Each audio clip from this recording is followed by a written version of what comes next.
Good afternoon, everybody. As per you know that we will be explaining chapter number 4, Geography, Agriculture. कुछ view of point हम लोगों ने पहले 2 meetings के अंदर डिस्कस किए थे. आज सेम चैप्टर्स की थर्ड मीटिंग है. इन दिस मीटिंग के अंदर आज हम जो है एक्सप्लेन करने जा रहे हैं major crops. Okay, major crops को पहले मैं एक चार्ट्स के द्वारा फॉलो कर रही हूँ. Look at the blackboard. Okay, दिख रहा है? यहाँ मैंने लिखा है मेजर क्रॉप्स. ओके, अब मेजर क्रॉप्स जो होती है उसके अंदर मैंने यहाँ एक चार्ट जो है उसको कंडक्ट किया है. देखो इधर से मेजर क्रॉप्स. ठीक है, आप लोग जानते हो कौन कौन सी क्रॉप्स होती है. ठीक है,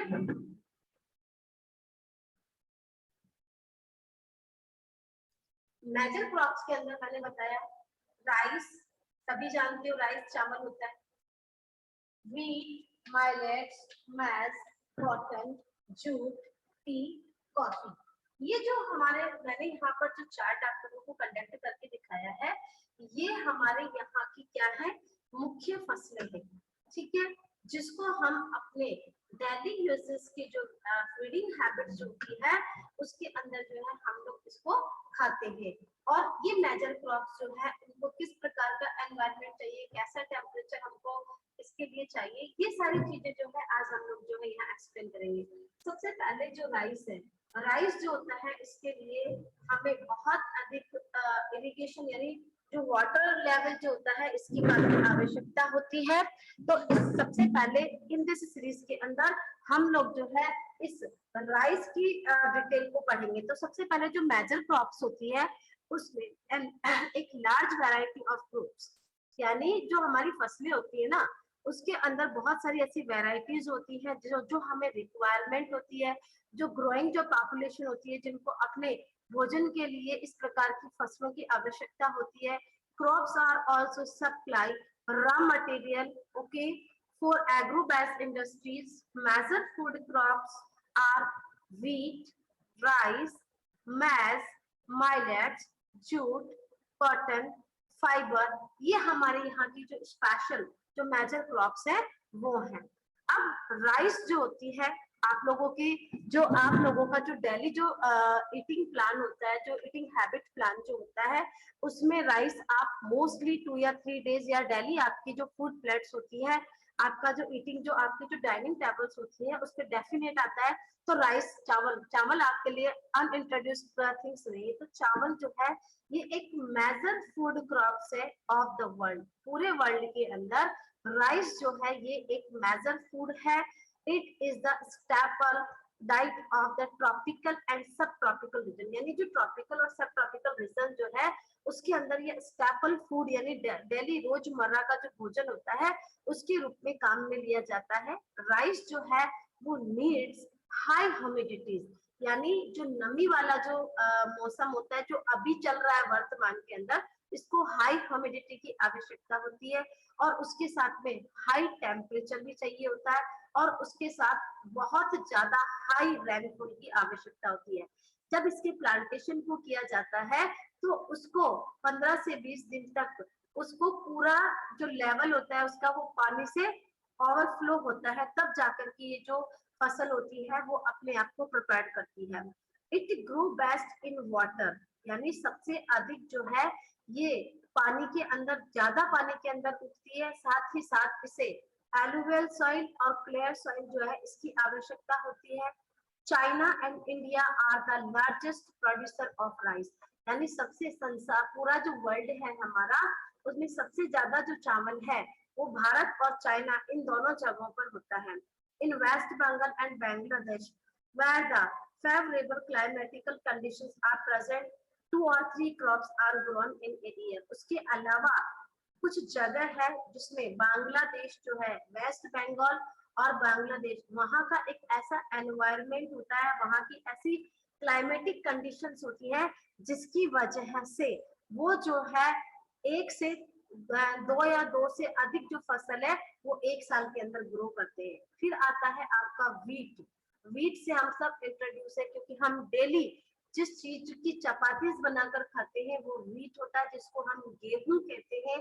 wheat thrives best in well drained loamy soil. ये जो गेहूं की फसल है उसके लिए loamy टाइप की जो सॉइल होती है जो थोड़ी चिकनी होती है एंड मॉडरेट टेम्परेचर, इसको मॉडरेट टेम्परेचर की आवश्यकता होती है। मॉडरेट का मतलब होता है समताप, ना तो ज्यादा गर्म और ना ज्यादा ठंडा। And the rainfall is necessary during its growing season and bright sunshine. और इसको उगने के लिए जो सीजन होता है वो थोड़ा सा ब्राइट और सनशाइन होना चाहिए, साथ ही साथ रेनफॉल भी इसके लिए, रेनफॉल यानी सीजन जो हमारा बारिश का जो सीजन होता है उसमें भी इसको जो ग्रोइंग है वो की जाती है। और जब ब्राइट सनशाइन आता है, जब बहुत तीव्र गति से धूप पड़ती है, उस समय इसको हार्वेस्ट किया जाता है यानी काटा जाता है। The major producer are the USA, Canada, Argentina, Russia, Australia. ये जो है पार्ट ऑफ ऐसे ही जहां पर व्हीट जो है उसको उगाया जाता है, ग्रो किया जाता है, और गेहूं की जो फसल है वो सर्दी के मौसम के अंदर जो है तैयार होती है। माइलेट, माइलेट जो होती है एक प्रकार की बर्ली ही होती है, इसको भी ये ग्रेन होते हैं जिसके अंदर जवार, बाजरा, ये जो भी थिंग्स आती है वो माइलेट्स के अंदर जाती है। They are also know as forest grain, यानी ये इसमें काफी न्यूट्रिएंट्स होते हैं। It required the merely less fertile and the sandy soil, और इसके लिए ज्यादा सैंडी सॉइल की आवश्यकता नहीं होती है, ज्यादा फर्टाइल सॉइल की आवश्यकता नहीं होती है। और ये जो क्रॉप्स होती है उसके लिए लो रेनफॉल, यानी इसके लिए बारिश की भी ज्यादा आवश्यकता नहीं होती है, और इसके लिए भी मॉडरेट जो टेम्परेचर होता है, यानी समान ताप का जो तापमान, मतलब ना तो ज्यादा गर्म और ना ठंडा, मॉडरेट टेम्परेचर की आवश्यकता इसके अंदर होती है। फिर आता है हमारा मेज, जिसको हम बोलते हैं मक्का। मैज जो होती है ये भी एक मॉडरेट टेम्परेचर की फसल होती है, जो कि जब हमारा रेनफॉल, जब बारिश की जब ऋतु आती है उस समय इसको अच्छे से ड्रेन किया जाता है। इसके लिए फर्टाइल सॉइल की आवश्यकता होती है। और जो north America, Brazil, China, Russia, Canada, India and Mexico जो है इसके प्रोड्यूसर हैं। फिर है कॉटन। कॉटन जो है इसको ब्लैक एलिबल सॉइल की आवश्यकता होती है, इसको हाई टेम्परेचर की आवश्यकता होती है, और इसके लिए बारिश जो है वो 210 फ्रॉस्ट फ्री डेज होनी चाहिए। और leading the producer of the cotton are China, USA, Pakistan, Brazil and Egypt. यहाँ जो है इस कॉटन को जो है उगाया जाता है। फिर आता है हमारा जूट। जूट जो होती है वो काफी सख्त और हार्श होती है, इसीलिए इसका जो काम होता है, इसको जो है रस्सी, मैट, चटाइयां वगैरह बनाने के अंदर इसको काम में लेते हैं। ये एक प्रकार का गोल्डन फाइबर होता है, और इसके लिए हाई टेम्परेचर और हैवी रेनफॉल की आवश्यकता होती है, साथ ही साथ क्लाइमेट के अंदर ह्यूमिडिटीज की होनी आवश्यकता होती है। कॉफी जो होती है, coffee well grown on hill slopes with warm and wet. Coffee जो होती है जो हमारे पहाड़ी यानी ढलान वाले जो इलाके होते हैं वहां पर होती है, और इसके लिए गर्म और सूखा जो क्लाइमेट है उसकी आवश्यकता होती है, और इसके लिए लॉमी मिट्टी जो होती है उसकी आवश्यकता हमें होती है। टी, चाय पत्ती। Tea is the beverage crops grown. Beverage का मतलब होता है पीने योग्य फसल। तो ये जो पेय फसल होती है इसका हम प्लांटेशन करते हैं, और इसके लिए भी लॉमी सॉइल और वो हिली एरिया यानी स्लॉपी जो एरिया होता है उसकी आवश्यकता होती है। फिर हमारा इस चैप्टर का नेक्स्ट चैप्टर का जो हमारा व्यू आता है वो आता है एग्रीकल्चर डेवलपमेंट, यानी हमारी जो एग्रीकल्चर होती है उसमें किस किस प्रकार के जो डेवलपमेंट है, उनमें जो विकास है वो किस प्रकार से होते हैं।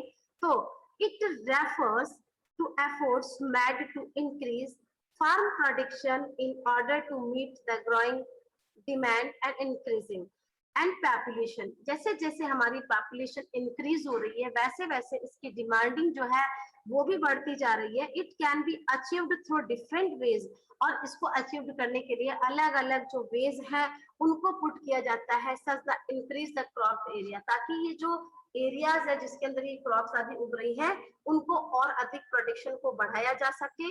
And the number of population it can the achieve different ways, और इसके लिए अलग अलग वेज जो है अपनाए जाते हैं। उसके लिए फर्टिलाइजर यूज किया जाता है, HPY जो हाई वैरायटी के जो सीड्स होते हैं उनको यूज किया जाता है, मशीन आदि का यूज किया जाता है, अलग अलग कोर्सेज पर किया जाता है, अलग अलग प्रोग्राम जो होते हैं गवर्नमेंट के द्वारा जो लॉन्च होते हैं उनके द्वारा किसानों को जो है इसकी नॉलेज दी जाती है। इसके लिए रेडियो है, टेलीविजन है, समाचार पत्र है, पत्रिका आदि को लॉन्च किया जाता है। फिर हमारा नेक्स्ट टॉपिक आता है agriculture in developing and developed country. Agriculture has developed at the different places in different part of the world. यानी कहता है कि हमारा जो एग्रीकल्चर है, हमारा जो खेती का जो काम है, उसका जो प्लेसेस होता है वो अलग अलग वर्ल्ड के अंदर अलग अलग हिस्से पर अलग अलग प्रकार की क्रॉप्स को करता है। डेवलपिंग जो कंट्रीज होती है with a large population usually practice the intensive agriculture where crops are grown in small holding moist for the subsistence. Larger holding and the more suitable for the commercial agriculture as in USA, Canada, Australia, with the help of the two case studies of farm. One farm India and the other farm of the USA let us understand about the agriculture in the developing and the developed country. यानी कहने का मतलब है कि जो USA है, Canada है, Australia है, ये एक लार्ज होल्डिंग कंट्रीज होती हैं जिनके पास में सूटेबल कमर्शियल जो एग्रीकल्चर फैक्टर्स होते हैं वो होते हैं, इनके पास में बड़े बड़े फार्म्स होते हैं, इनके पास में बहुत सारे ऐसे एग्रीकल्चर डेवलप करने के लिए अलग अलग प्रकार की टेक्निक्स होती है। तो यहाँ पर अगर हम दो डिफरेंसेस लेते हैं, जैसे ए फार्म इन इंडिया और ए फार्म इन यूएसए, तो हम क्या कहेंगे कि भारत की जो हमारी जो टेक्नोलॉजी है वो थोड़ी सी कम डेवलप्ड है अपेक्षा एक्सेप्ट टू यूएसए। और यूएसए क्या है, एक मोर डेवलपिंग कंट्री है जहां पर अलग अलग प्रकार के फर्टिलाइजर प्रोग्राम चलाए जाते हैं, किसानों को अलग अलग प्रकार की टेक्निक सिखाई जाती है। तो इस सीरीज के अंदर हम पहला जो पॉइंट उठाते हैं वो है a farm in India. A typical Indian farm is about 1.5 hectare in area. The high yield varieties of seed. यहाँ एक क्वेश्चन पुट हो सकता है, What is the full form of HVY? इसका मतलब होता है High Yielding Varieties. तो जो हमारे इंडियन की जो फार्म लैंड होते हैं उसमें लगभग 1.5 हेक्टर्स के एरियाज जो होते हैं उसके अंदर इस प्रकार के बीजों को शो किया जाता है और परचेज किया जाता है मार्केट से। फिर लैंड के अंदर फर्टिलाइजर मिलाया जाता है least two crop in the year, और एक साल के अंदर कम से कम 2 क्रॉप्स जो है वो उगाई जाती है, विच आर जो कि मेनली व्हीट, राइस और पल्सेस। इसके अंदर मुख्य भारत के अंदर गेहूं, चावल और जो हमारे पल्सेस होते हैं वो आते हैं। The government agriculture officials, villagers and the family give advice the help of farmer in various farm activities। और हमारी जो सरकार होती है, जो हमारा जो एग्रीकल्चर जो ऑफिसर्स होते हैं, यानी इस एग्रीकल्चर से संबंधित भी बहुत सारे एडमिनिस्ट्रेशन जो है वो भारतीय गवर्नमेंट जो है वो लॉन्च करती है। और ये जो ऑफिसर्स होते हैं ये अलग अलग गाँव में जाते हैं, किसानों को एडवाइस देते हैं, अलग अलग एक्टिविटीज होती है उनको बताते हैं, जो हमारे कंजर्वेशनल जो मेथड होते हैं उनको समझाते हैं, और खेतों को कैसे जोते हैं, किस प्रकार से ट्यूबवेल से पानी देते हैं, किस प्रकार से स्ट्रॉन्ग फैसिलिटीज जो है वो स्पाइट की जाती है, और फार्मर जो होते हैं उन पे फोर्स भी किया जाता है कि जो मार्केट के अंदर जो शीट्स होता है, जो बीज मिलता है, जिनको फर्टाइल के अंदर एनवलप करके रखा जाता है, उनको फेवरेबल करें। और उसका रिसेंट पास जो है गवर्नमेंट को देखने को मिला और काफी हमारी फैसिलिटीज जो है वो काफी स्टोरेज हुई। ये तो बात थी ए फार्म इन इंडिया की। अब हम बात करते हैं a farm in the USA. The average size of a farm in USA is much larger than that of an Indian farm. A typical farm size in the USA is about 250 Hector. देखिए भारत में मैंने बोला केवल 1.5 Hector, और जबकि USA के अंदर कितने हेक्टर पर 250 हेक्टर्स के ऊपर जो है एग्रीकल्चर प्रोडक्ट को लॉन्च किया जाता है।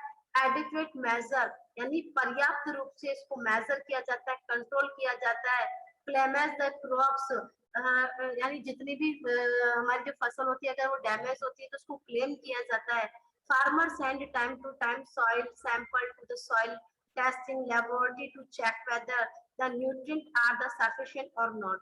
in case of the having negative result and the farmer plan the sufficient fertilizer program।